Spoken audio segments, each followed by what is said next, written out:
Hello, welcome to the new school year. I'm Miss Frank. I'm going to be the English teacher or one of the English teachers for 10th grade English, English 2. I met most of y'all yesterday, but if I haven't met you yet, I'm really excited to be your teacher. I know that this year is going to be different, but we are going to get through this together. I will be flexible with you as long as you're communicating with me. So we went over the expectations yesterday, but my main expectation, I just want to reiterate, is communication. And I want to work with you and I will help you be successful. And as long as you're giving me some effort, I will not let you fail. Like, I will help you succeed.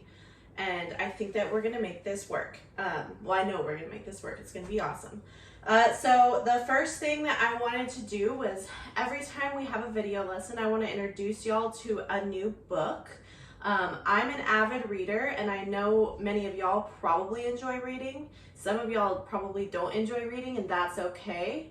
But I just wanted to introduce you to some books that I've been reading in my life, especially this summer since we were in quarantine. I've just been reading.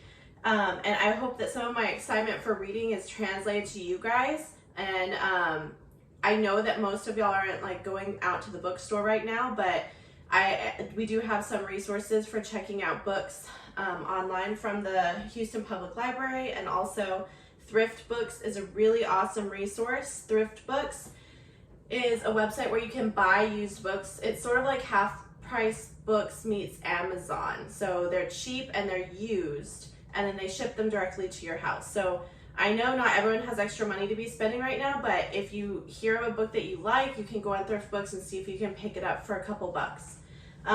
So the first book that I want to introduce in this series is called Mexican Gothic. And I just finished this book a couple days ago and it is so good. This book, I'm going to zoom it in so you can see. This book right here by Sylvia Moreno Garcia is, it was very strange actually, but I really enjoyed it.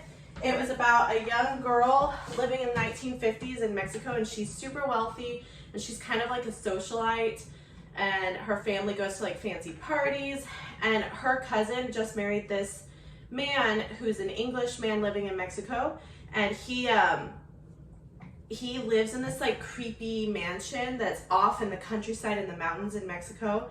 And her cousin is writing her letters, the newlywed cousin is writing her these letters that are like, the walls can talk, this place is haunted, the ghosts are speaking to me through the walls, I'm seeing things. And Noemi, the main character, she goes to this creepy old mansion in the mountains to check on her cousin to make sure that her cousin's okay. Noemi's father wants to know, do we need to bring Carolina back and get her psychological help, or is she fine? What's the deal? So Noemi goes on this trip to go stay in this haunted or supposedly haunted mansion.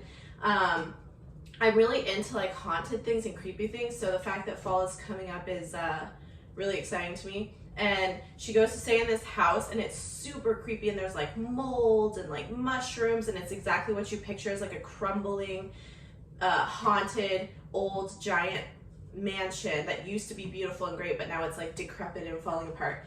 And she meets some people there, and she's trying to help her cousin, and her cousin is struggling. So the whole question is like, is Carolina insane? Is the cousin insane? Is she actually seeing hauntings, or is something else going on? And Noemi has to figure out what to do to help her cousin, and then Noemi of course gets like wrapped up in all the crazy stuff that happens. So it's really good. Again, recommendation, 5 out of 5. Mexican Gothic by Sylvia Moreno Garcia. Okay, so I'll just keep those little book reviews real short, a couple minutes. I just wanted to share some books that I've been reading with you. The next thing that I want to discuss with you is your first assignment that's going to be a grade, and we're going to have journal entries throughout the year, so it's really important that you start off on a strong foot. The first journal entry is going to be the prompt, how has the pandemic, the COVID-19 pandemic, affected your life personally? What feelings have you been experiencing? How have you been coping with the life changes? Are there any positives to your lifestyle change? If so, explain. Are there any negatives? Also explain. I need you to write at least 6 sentences. You can write more. I'd be happy to read as much as you want to write about this topic.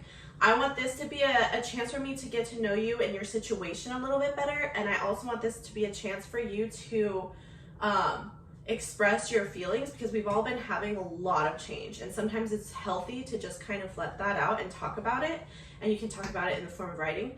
I also want you to work on providing specific details. Back last semester, I gave a similar prompt to my students, and a lot of them were like, my life is fine, everything's fine, I don't leave the house, the end. And it's like, okay, I get that. Not everyone is having like this huge life-altering moment right now, but this is like a historical event that we're living through. So I want you to really like reflect on your life and your daily life and give me as many details, specific details as possible. Details are what makes our writing interesting, okay? So I want you to provide at least 6 sentences answering those questions and make it in a paragraph form, not just 6 bullet point sentences. Make sure you have as many details as possible, and of course, please work on your spelling and grammar and edit it because it is a grade. The last thing that I want to mention to you today is that you need to get signed up for www.noredink.com.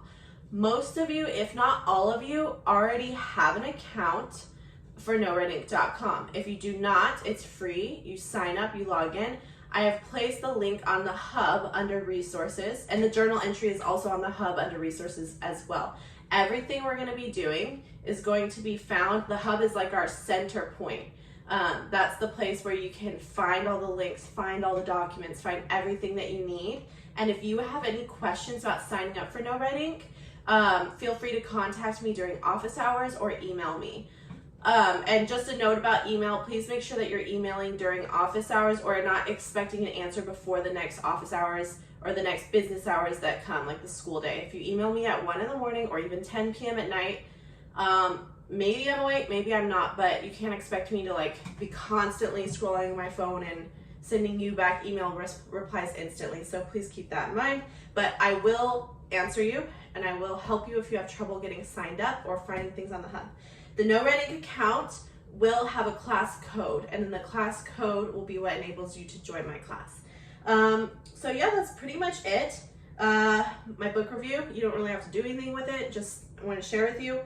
The journal entry on the hub is a grade, and then lastly, sign up for No Red Ink because we're going to start having assignments using that platform.